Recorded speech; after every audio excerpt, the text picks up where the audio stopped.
د حسینې سالګرې په نامه.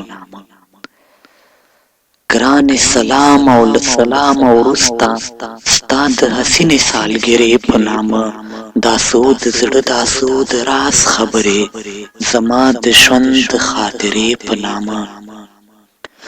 ستا د ژوندون شلم شاعر پسرلی ستا د اوربل په تنابونو خور شو. زما د شل کالو ملګری خزان زما د زړه په پرهرونو خور شو. په هغه شپه چې ستا خوږې ملګرې لکه سندرې ستا محفل ته درځي، کتار کتار به لکه بلې شمې ستا د نمانځنې چاپېرچل ته درځي. د چا په لاس به وي ګېډۍ د ګلاب، څوک به په سر درته رامبېل ونیسي، څوک به د سپینې مرمري غاړې ته له سرو مرجانو ډک امیل ونیسي.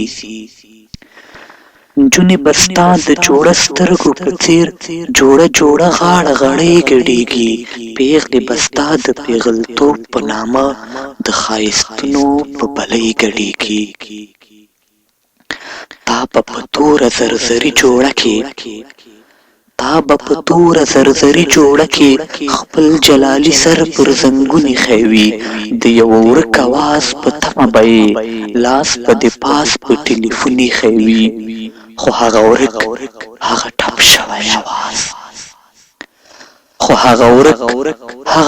شوی اواز اوس ترنم او ترانه نه لري. ستا د زردارې زمانې په ښار کې د اوسېدلو وشیانه نه لري. حجل وهلی د دردونو راوي د خپل تقدیر په سرو غرمو کې ګرځي، د ابدي آرام په تمه د ورک ارمان په هدیرو کې ګرځي. بلا دې واخلمه بخښنه غواړم په ما د ډېرې بېوسۍ شېبه ده. زخمي زړګی مې درته ډېر څه وایي، خو دا شېبه ستا د خوښۍ شېبه ده. ستا شاوخوا د سوغاتونو بهیر زه د خوږمن زړګي کیسې درلیږم، دا چې په هېڅ بازار کې نه چلیږي د خپلو اوښکو څو سکې درلیږم. ای زما ګرانې لیونۍ ملګرې زما د خوږ زړګي داغونه واخله.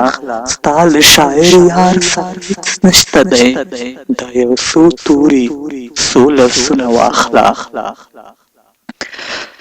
ته د وریښمین پالنګ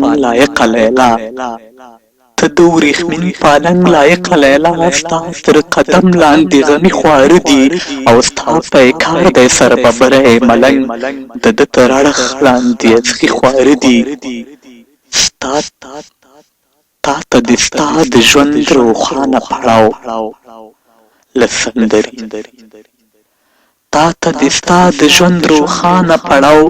زما له خوا نه مبارک وي ګلې. تا ته د ستا د ژوند رنګین مازدیګر له سندرې زیاده ډک وي ګلې.